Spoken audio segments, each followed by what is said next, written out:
On va pouvoir parler du film que tu as choisi. J'ai jamais entendu parler de ce film. C'est normal, c'est un peu niche. Ouais. Est-ce que tu peux nous en dire un peu plus là-dessus? Alors, Pulp Fiction. Ouais, ok. Pulp Fiction. Je l'ai choisi pas parce que c'est mon film préféré, mais ça reste une œuvre majeure dans ma vie et je pense dans la vie de beaucoup de gens.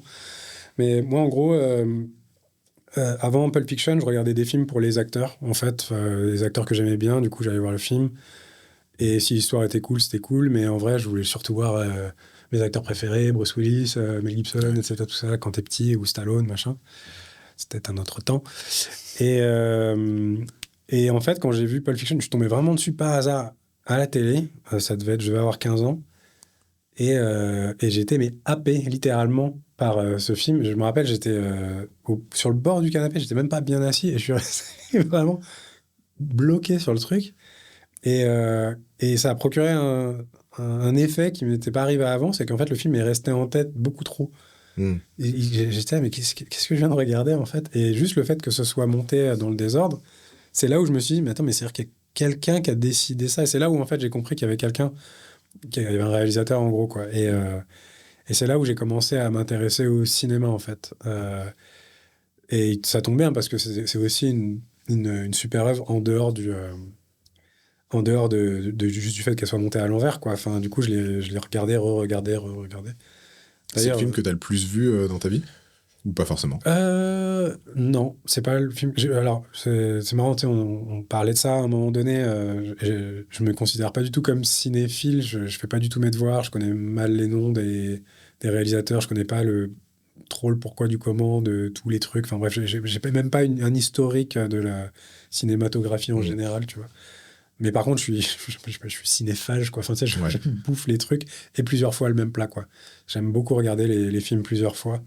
Mais genre, même si je finis une série, je me remets l'épisode 1, tu vois, direct. Ouais. Et en fait, et encore plus maintenant que j'en fabrique, parce que je sais tout ce que je mets. Ouais. Et du coup, j'espère qu'ils vont voir ça, tu vois. J'espère qu'ils vont voir ce petit truc, tout le monde s'en fout. Mais du coup, moi, j'aime bien voir ça. J'aime bien voir les petites choses une fois que j'ai... Ou alors, par exemple, si un film est trop intense, parce que je suis très sensible.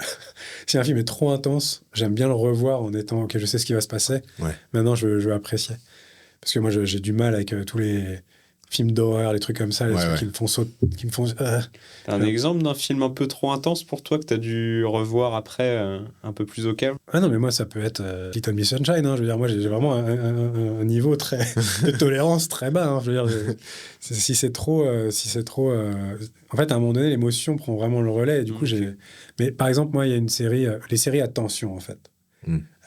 Ozark... Mr. In Between, que je recommande. Ah ouais, putain. Tu l'as vu ou toujours pas? Attends, Mr. In Between, c'est le mec qui est... C'est un truc australien, là. Ouais, ben si. Mais on en a pas parlé?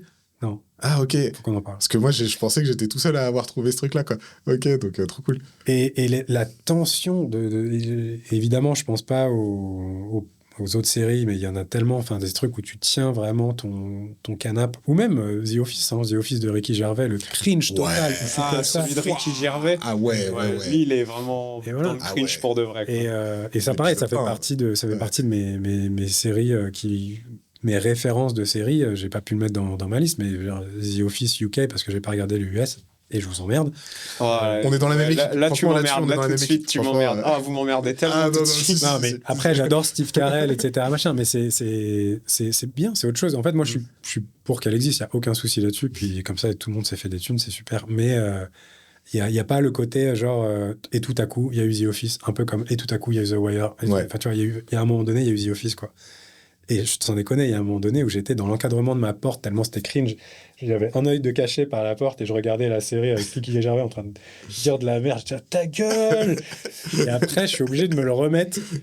Ouais, ok, je sais ce qui va passer, maintenant je peux le supporter. Voilà. Donc ça peut être avec... le cringe aussi. Ouais. Voilà, cringe, mais même, tu sais, les trucs qui font chialer, etc. Je pleure énormément dans les films. Enfin, c'est un cauchemar. Et ouais, dès que je suis trop emballé, quoi, j'aime bien remater juste pour ça, quoi, juste pour dire ok, voilà, il va mourir maintenant, je le sais, donc voilà. Comment ça et du coup, pour toi, Pulp Fiction, ça rentrait dans des films intenses? Non, c'est... Il y a 2-3 moments intenses quand même dans Pulp Fiction. Non, c'est juste, pour moi, c'était la... Ouais, pardon, tu veux... Pour moi, il rentre plus dans les trucs, dans les films cool. que dans les films intenses. Bah, mais il y a quand tellement même de la coolitude. Enfin, pour moi, il y a quand même une séquence, au moins vers la fin, là, qui se passe dans une cave. Ouais, mais c'est cool, en fait.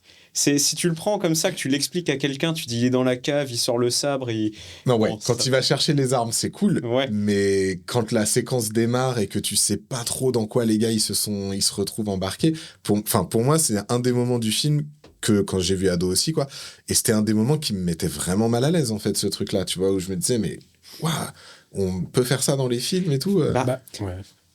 Non, mais pour moi, du tout début, en fait, moi, il m'a fait un peu comme toi. En gros, il m'a fait comprendre un peu ce que c'était qu'un film vraiment fait par quelqu'un.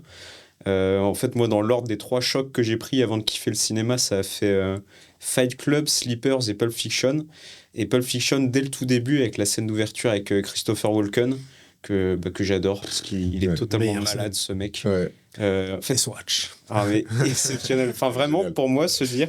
Je pense que Tarantino, il s'est dit, ouais, je vais mettre Christopher Walken qui te regarde. Et l'expérience d'avoir Christopher Walken qui te regarde, elle est vraiment très intense. Ouais. Et à partir de ce moment, de A à Z, je trouve que tout est ultra cool. Ouais. Oui. Mais t'as raison de dire que... De toute façon, Tarantino, je pense, veut faire du cool, en fait. C'est un cinéma assez poseur, au final, avec des personnages... hyper caricaturaux, très stylés, il y a de la réplique, il y a de la répartie, etc. Donc je pense qu'effectivement, je les ai jamais vus comme des films à tension. J'ai pu ressentir de la tension, etc. Mais j'attendais... C'est même pas mon réalisateur préféré, tu vois. J'aime très peu de films de Tarantino, mais j'aime bien le soin qu'il met à te surprendre, en fait. Et ça, dans Pulp Fiction, c'était le cas déjà par donc ce montage, effectivement, un peu inversé. Mais avec cette scène de la montre, avec cette découverte dans la cave, tu t'attends tellement pas à ça. Ouais. Tu te dis, mais qu'est-ce qui va se passer ? Tu te fais monter un truc pendant 3 heures et tu ouvres la porte et c'est presque rigolo, en fait. Ouais. C'est dramatiquement rigolo. Ouais, oui. Et c'est ça, en fait. C'est parce que c'est cadré de manière un peu crue, goofy. Bah, oui, ce serait comme ça que ça se passerait. Ce serait pas un contre-plongée avec le mec qui crie et des larmes. Ouais. Non, ce serait exactement comme ça. Ouais. Hyper simple. Ouais. Et du coup, ouais, c'est Pulp Fiction, c'est juste un enchaînement. Je ne saurais même pas dire si c'est un bon film, en fait. Tu voulais des trucs chelous dans ton interview, tu m'as dit. Et tu peux couper. Ah, t'inquiète. Ah, c'est juste, tu m'as remis une image dans la tête. Mais en vrai, c'est ce truc-là qui est fort, c'est la normalité avec laquelle il le filme. C'est un cadrage très simple, c'est un plan large. Voilà, une porte qui s'ouvre. Et si t'es à la place de Bruce Willis, c'est exactement ça que tu vois. Ce serait pas un truc genre... Oui, ce serait pas un truc avec, plus stylisé, avec en fait. Une lumière rouge et oui, mais c'est là, mais c'est là où, effectivement, ça va totalement dans le sens que tu dis, c'est que dans le reste du film, il t'a tellement habitué à avoir des trucs filmés de façon cool que d'un coup, de te retrouver dans un truc qui est très brut, en fait, ça déjoue, en fait, ton attente, quoi. Et tu sais ce que c'est la scène la plus violente de Pulp Fiction, pour moi ? Parce que tout est rigolo. Même quand il explose la tête d'un adolescent dans sa voiture, c'est quand même assez dramatique. Ouais. Bon, mais c'est fait de manière assez drôle. Mais pour moi, en fait, c'est à un moment donné, t'as Bruce Willis qui doit récupérer sa montre pour pouvoir se barrer parce qu'il a trahi J'y pensais. Moi, c'est vraiment la seule qui me met un peu dans le bad. Et elle est hyper badante parce que il s'arrête au feu rouge et là, il y a Marcellus Wallace qui fait ses courses, qui s'arrête et qui regarde, il fait « You motherfucker ». Et il sort son gun. Ah, ok. Et grosso modo, je pensais à une autre. Je pensais à une autre, mais qui se passe au même moment à peu près. En fait, c'est juste après, si tu veux. Donc, il réussit à le renverser et à cracher la voiture à quelque part. Ellipse, on a sur Bruce Willis qui se réveille avec du pare-brise plein le pif, il saigne du nez. Et Marcellus Wallace qui commence à se relever avec son gun et qui est un peu groggy et qui tire n'importe où. Et il y a une meuf à côté de Bruce Willis qui se prend une balle dans la cuisse et qui hurle, mais de manière ultra réaliste. Je trouve que c'est la scène la plus choquante et violente. Ouais. C'est vraiment c'est même pas un personnage, c'est vraiment un personnage de figu qui se prend une balle dans la cuisse et on n'en parle plus. Et la normalité de cette scène, elle me fait froid dans le dos à chaque fois. Ouais. Et je sais pas si c'était voulu ou quoi, mais voilà, moi je trouve que je pense que c'est fait exprès parce que toutes les autres morts ou toutes les autres violences sont un peu caricaturales. Ils jouent avec les contrastes hyper bien, quoi. Complètement, ouais. Et donc Pulp Fiction, pour commencer à essayer de s'intéresser à la réal, c'était cool pour moi. C'est un bon, je pense que c'est une bonne porte d'entrée. Ouais. Il y a peut-être un petit côté aussi, Tarantino dans ses réals, il a aussi un côté un peu comics, un peu dessin, un peu graphique, quoi. De toute façon, oui, c'est un consommateur aussi énorme tout ce qui est justement de pop culture, en fait, de pop culture, donc, à fond. Donc, ouais, carrément. Et ça se sent. Et il a mis de l'anime dans Kill Bill, avec, qui est une grosse ref aussi dans le milieu de l'anime. Complètement. Et ouais, peut-être que si adapté en animation, justement, si on parlait des adaptations, un Tarantino adapté en anime, ça je signe direct. Okay. Parce que j'aurais pas d'attache, mais je sais qu'il y aurait un terrain de jeu assez incroyable. Avec justement, l'anime serait justifié dans un film de Tarantino, je trouve. Et dans toute sa filmo, ce serait lequel qui serait le plus adaptable? J'ai pas envie de citer Balak, parce que Balak, dès que tu ramènes une réponse, je te ramène une autre question derrière. C'est interminable. Mais tu vois, il y avait genre pas Tarantino, mais pour Rodriguez, tu peux faire Desperado en anime, tu vois. En animé sur Desperado, enfin, tu le rends encore plus dingo, quoi. Je sais pas si tu l'as vu, ce film, mais... J'ai pas vu, mais je vois que le technicien coquin hoche fortement de la tête, qui a l'air très, très d'accord. Je connais vite fait le style de Rodriguez et tout, et oui, effectivement, ça se prête beaucoup. Mais regardez Desperado, parce que c'est une vraie BD en film, quoi. C'est complètement what the fuck, et c'est vraiment comme ça qu'il faut le filmer, quoi. Et ouais, je vous recommande vraiment. Ou Une nuit en enfer, pareil, mais il est un peu... J'ai jamais vu, moi, Une nuit en enfer. C'est cool. Ouais, c'est un truc à mater. C'est avec le film d'horreur avec un démon un peu, ou alors non, je confonds avec Don't Hold Me Back. En fait, j'ai pas envie de spoiler parce qu'il y a un gros twist. Ok, on n'est pas obligé de s'étaler là-dessus. Mais voilà, ouais, et du coup, juste pour finir ma citation, parce que avec Balak, à un moment donné, on parlait d'adaptation, donc Balak avec qui je bosse chez Bobby Pills, et il parlait, il disait que effectivement un spin-off d'un personnage comme Jules dans Pulp Fiction, ça serait chambé. Ah ouais, c'est clair. Donc ouais, ça s'y prête Tarantino en fait, je trouve. Ok, on aura bien pu discuter de ce film méconnu, je pense. J'espère qu'on le fera découvrir à plein d'auditeurs. C'est effectivement, et je pense après, vous rigolez, mais moi, ça arrive de plus en plus que je cite mes références à des jeunes avec qui je bosse et qui me font « Hein ?» Mais c'est pour ça, et effectivement, c'est ce que j'allais dire, c'est que dans la jeune génération, il y en a peut-être qui connaissent pas ou qui connaissent Tarantino avec des films beaucoup plus récents comme Inglourious Basterds ou Once Upon a Time in America.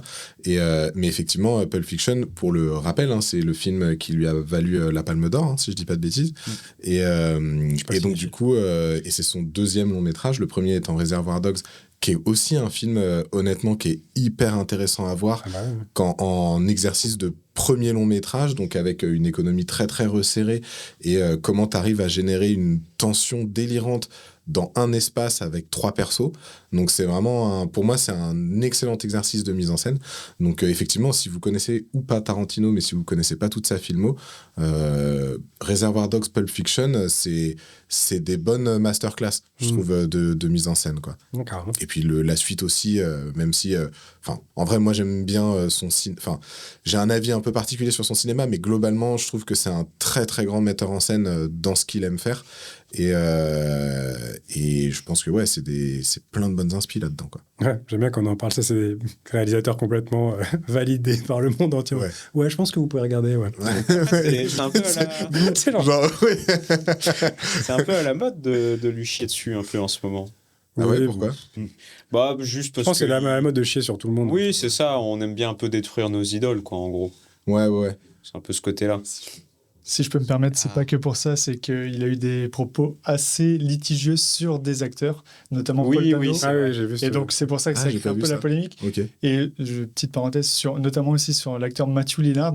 Si vous connaissez, Tarantino, c'est tellement quelqu'un de haut placé dans Hollywood et tout que en faisant des déclarations comme ça, il peut éteindre sa carrière en un claquement de doigts, quoi. D'accord. Donc un peu litigieux, quoi. Mais d'ailleurs, il y a pas mal d'acteurs, dont Daniel Day-Lewis, qui s'est manifesté pour parler de Paul Dano en bien, etc. Mais je l'ai vu, l'interview de Tarantino, où il bâche un peu Paul Dano, et tu sens que c'est juste... il parle beaucoup, Tarantino, et tu sens que ça a dépassé. Il était juste en discussion, tu vois. Et je pense pas qu'il pensait à mal. Et en vrai, j'ai adoré que Daniel Day-Lewis se lève, etc. Mais moi, je suis d'accord avec Tarantino. C'est vrai que quand j'ai vu Paul Dano, il n'était pas dans... Je sais pas si c'est qu'il n'était pas encore assez mûr par rapport à Daniel Day-Lewis, ou si il avait juste pas capté l'ADA, mais je l'ai trouvé dissonant. Là, on parle de There Will Be Blood. Ouais, pardon. J'ai trouvé qu'il était beaucoup plus théâtral dans son jeu que Daniel Day-Lewis, et du coup, j'avais pas l'impression que... Ou alors, c'est peut-être juste l'alchimie qui n'a pas prise, puisque la compétence... Mais en plus, j'adore Paul Dano, depuis Little Miss Sunshine, notamment. Enfin, il est juste phénoménal, ce gars. J'adore chaque fois qu'il est quelque part dans un film, c'est une bonne nouvelle. Hein. Mais je comprenais ce que voulait dire Tarantino, et je pense pas qu'il ait voulu... il a dit quoi juste Il a dit Paul Dano is so weak, genre il est très faible, quoi. En même temps, comparé à Daniel Day-Lewis. Dans ce film-là, les deux étaient à des c'est stades marrant, très avancés. Il parlait pas que de There Will Be Blood, il parlait de Paul Dano. En général, il dit que c'est le pire acteur d'Hollywood. Le terme vraiment précis, il disait qu'il était très faible. Quoi. Après, c'est un peu dans sa DA, dans son style, d'être le mec un peu faiblard qui se réveille un peu, quoi, Paul Dano. Mais aussi, par rapport à There Will Be Blood, moi je suis un énorme fan de Paul Thomas Anderson, j'adore tout ce qu'il fait, tout. Mais c'est aussi tu dis qu'il est très théâtral et tout, mais c'est aussi son personnage, en fait, c'est un gourou, et forcément, il se met forcément beaucoup en scène pour convaincre... Ouais, et je trouve que c'était un des trucs qui était fort dans le film, c'est que c'est un gourou, mais qui est très jeune, et donc du coup, pour moi, ça me paraissait cohérent, parce qu'il y avait ce truc de, comme il est très jeune, comme il est très mince et tout, il a un peu ce besoin de compenser en étant... Et ce qui donne justement un contraste hyper intéressant, je trouve, avec le personnage de Daniel Day-Lewis, où lui, tu sens que lui, il est pas dans l'apparence, quoi. Posture, et je trouve que ce contraste-là, dans ce film-là, tu vois, il est très, très, très fort. Surtout que tous les films de Paul Thomas Anderson, c'est des dualités entre les personnages. Il n'y a jamais... Enfin, le pouvoir est toujours renversé, et je trouve qu'il y a des moments où justement Paul Dano prend le dessus, et après c'est Daniel Day-Lewis qui revient et tout. En fait, c'est jamais binaire, et ça reste fixé, quoi. Ouais. De toute façon, j'aime pas ce film. Non. non. Si, c'est vrai en plus. Non. Mais